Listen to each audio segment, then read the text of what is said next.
Mon nom est Nicolas Lessard, je suis météorologue chez Météo-Média. C'est normal, pas eu de tornade. La météo n'arrête jamais, donc lorsque j'arrive chez moi, j'ai ma station qui me donne toutes les données que j'ai besoin. En situation d'orage, en situation de sécheresse, j'ai le taux d'humidité, j'ai un pluviomètre. Vraiment, là, c'est très complet comme système.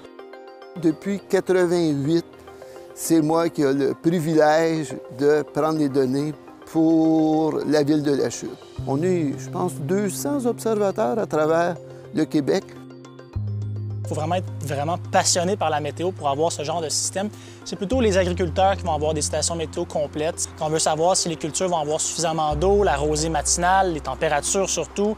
Sinon, l'événementiel aussi, les concerts pour s'assurer qu'il n'y a pas des vents trop forts pour les structures. Mais quand on est passionné, là, on en a une dans notre cours souvent. Ah oui, que la pluie commence à... L'avantage de cette station-là, c'est qu'elle est non seulement certifiée pour la recherche, donc les données sont très précises, mais elle est très compacte.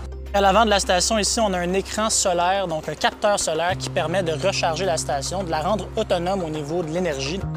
Juste en dessous, ici, on a la girouette qui permet de voir la direction des vents. Ici, on a l'antenne qui transmet des données à toutes les 5 secondes sur la console qui se retrouve dans mon bureau. Ici, on a un abri Stevenson. C'est quasiment un standard à travers le monde. Un abri qui contient des thermomètres maximum et minimum.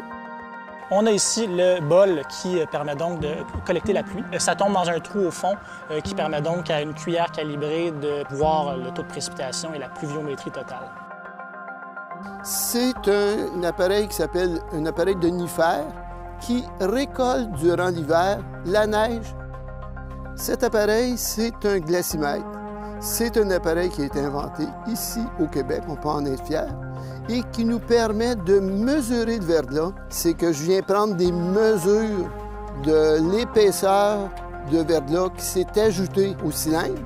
Chercher toutes sortes de données qui nous donnent en temps réel ce qui se passe juste au-dessus de nos têtes. Donc, quand il y a un orage, souvent, je vais aller dans mon bureau, aller voir ma console. C'est un peu un côté geek, qu'on pourrait dire. Il faut être passionné par les données et aussi la météorologie.